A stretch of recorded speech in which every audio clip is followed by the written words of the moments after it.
Hello and good morning everyone from Syangja. So अहिले चाहिँ हामी सेङ्जा छौँ, अब चाहिँ पोखरा हिँड्दैछौँ गाइज।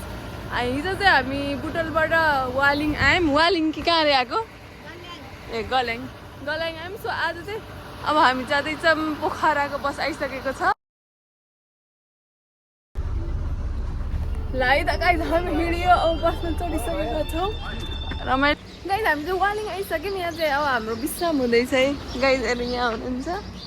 कस्तो भइरहेको त नि, सब सुतेर लपस्तर पर्दै केही छैन।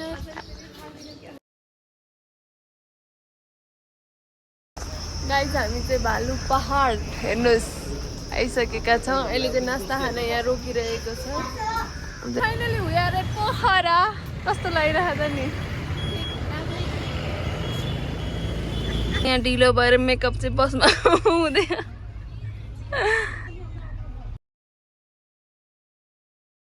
दिक्कत खुसी लाग्यो। अलिकति उकालो हिँड्नु पर्दो रहेछ, बस आउँदो रहेछ।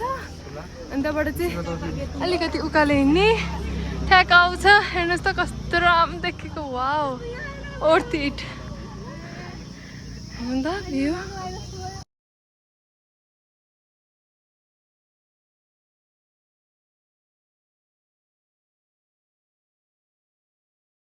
चाहिँ पोखरा सिटी गाइज क्लियर देखिरह। सो 1 घन्टाको घुमाइपछि हामी चाहिँ पुङ्दीकोटबाट हिँडिसकेको छौँ। अब उता चाहिँ छ ड्रिम सिटी, अनि त्यही ड्रिम सिटीमा गएर एकछिन हामी त्यहाँ पनि रमाइलो गर्छौँ, अनि त्यहाँ नास्ता खान्छौँ। त्यसपछि त्यहाँबाट झर्छौँ है त।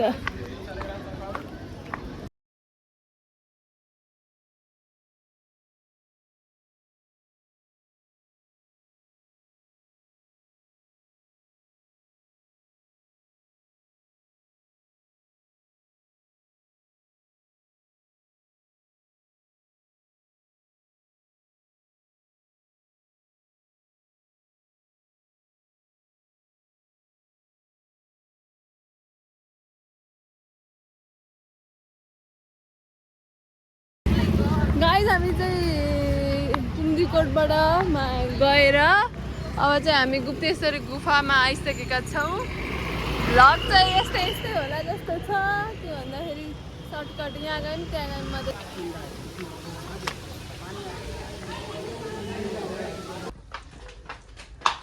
गाइज हामी कहाँ छौँ? कहाँ? गुप्तेश्वरी गुफाभित्रको सुरुङभित्र छौँ। सुरुङ हो कि के हो यो, सास फेर्न गाह्रो भइरहेको छ हामीलाई। हामी चाहिँ अड्काउँदैछौँ यहाँ। अड्केन कस्तो राम्रो देखियो। तिहारको चहल पहल भइरहेछ पोखरामा चाहिँ।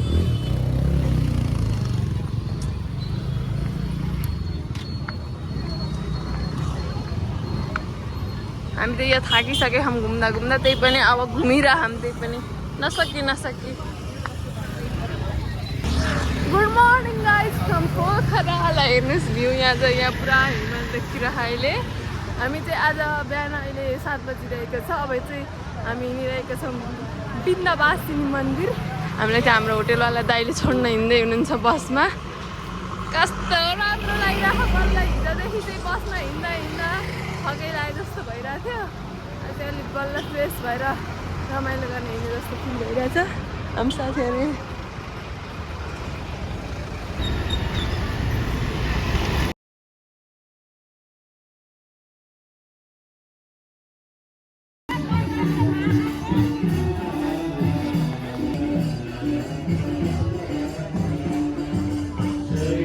सो फाइनली गाइज हामीले चाहिँ सकिसक्यौँ यहाँ चाहिँ बिन्दवासिनी पूजा गरेर।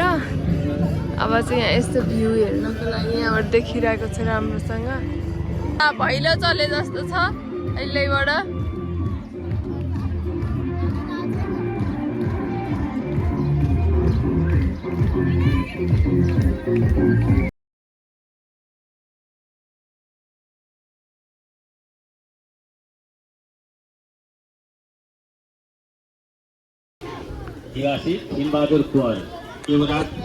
नयाँ पुरानो मन्दिर चाहिँ निर्माण हुँदै रहेछ नि साइडमा चाहिँ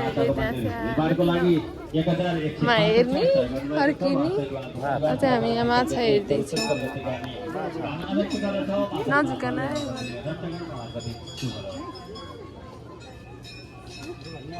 guys we are doing kayaking. यहाँ एकदमै मजा आइरहेको। हामीलाई सुरुमा चाहिँ डर लाग्यो कि गर्न सकिँदैन भन्ने, तर अहिले चाहिँ बहुत मजा आयो।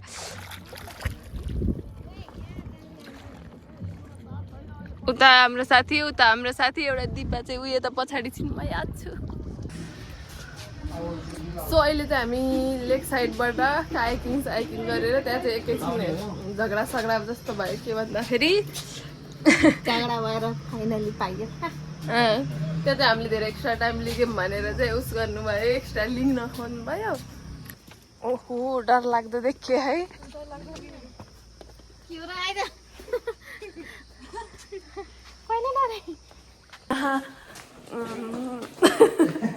महेन्द्र गुफाभित्र छौँ गाइस। यस्तो छ। हेड त अलिक घाममा बचाउन है थियो कि पानीबाट बच्नु होला। अहिले चाहिँ यहाँ माथिबाट चाहिँ पानी झरिरह। सो हामी चाहिँ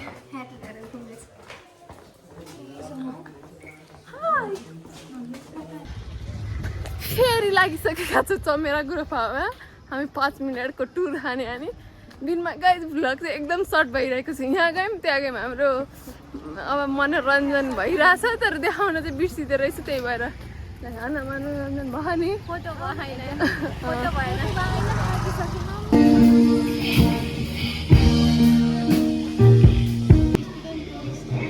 ओहो danger other interesting.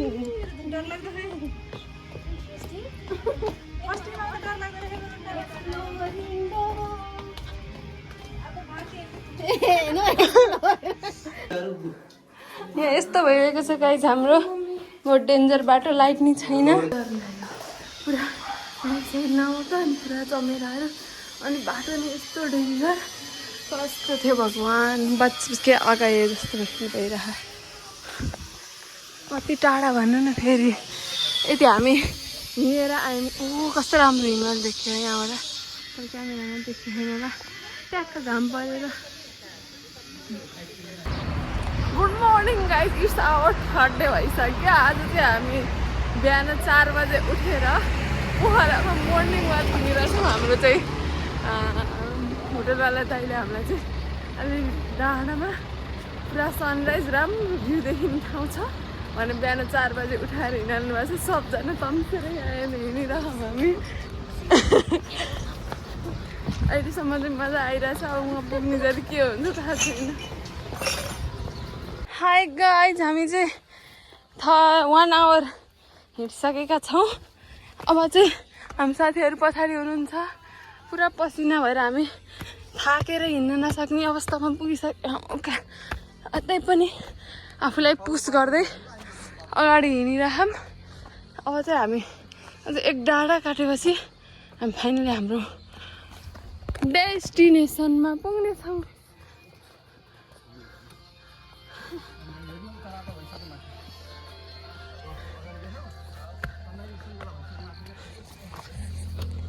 Guys sunrise चाहिँ हुन लागिसकेको छ। अब पोखराको भ्यू पनि दामी देखिरह्यो यहाँबाट। अझै धेरै चाहिँ हिँड्न रहेछ। हाम्रो साथीहरू हिँड्न नसकेर आपत छ।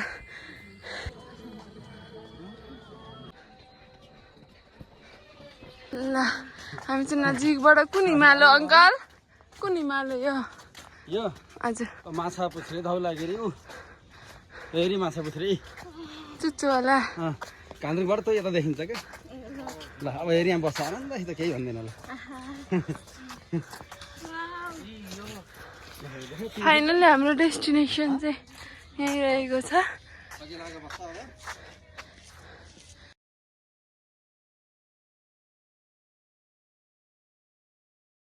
गाइस कस्तो राम्रो देखिरह यहाँबाट सनराइज।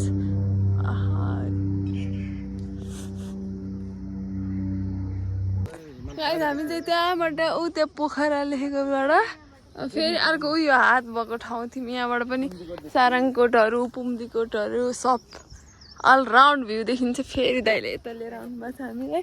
यस्तो बाटो त हिमालय ट्रेक गरेर लाम जस्तो छ। फेरि अर्को ठाउँ है गाइस।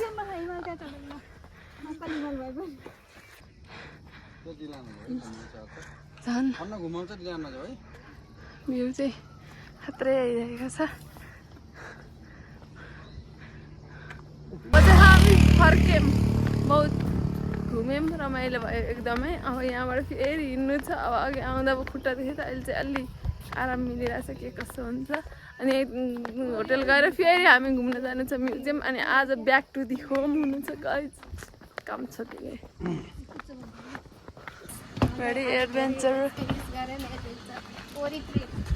पोरीभन्दा पनि धेरै ट्रेक गाइज हामी त बहुत ट्रेक गरेर अहिले चाहिँ हामी आज बिहान 4:30 बजे उठेर 4 बजे उठेर 4:30 बजे हिँडेको अहिले चाहिँ 8:30 भइसकेको छ अझै हामी पुगेको छैनौँ होटलमा लगायत माउन्टेन हिमालयन म्युजियम सङ्ग्रहालय जाने बाटो आइसकेका छौँ हामी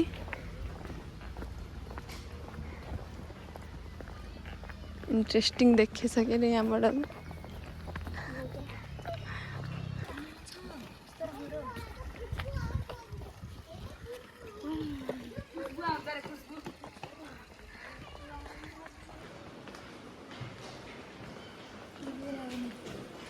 भिडियो त गराएकै होइन फोटो खिचिरहेको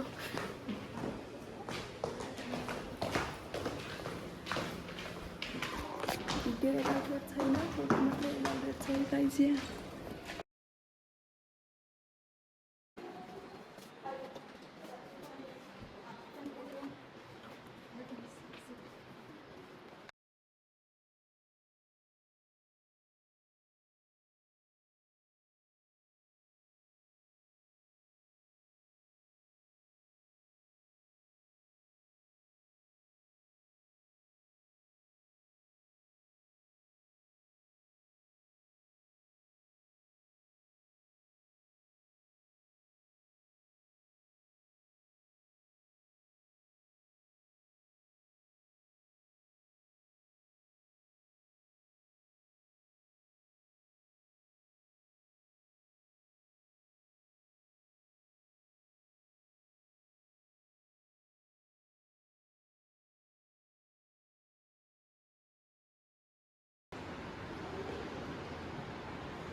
गाइज हामी चाहिँ त्यहाँबाट निस्किसक्यौँ त्यहाँ चाहिँ एकैछिन भिडियो पनि देखाउनु हुँदो रहेछ कि भित्र सबजना बसेर त्यहाँ माउन्टेनको बारेमा बताएर अनि त्यहाँ हेरियो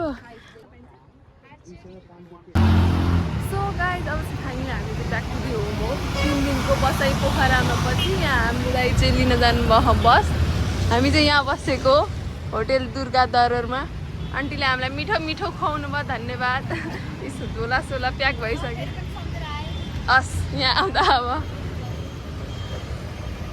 हामी चाहिँ प्याक गरेर अब चाहिँ जान्छौँ ल thank you for watching our vlog अब चाहिँ भ्लग गराउने स्थितिमा भएन होला सिधै हाम्रो घर जाने अब चाहिँ बाई बाई है त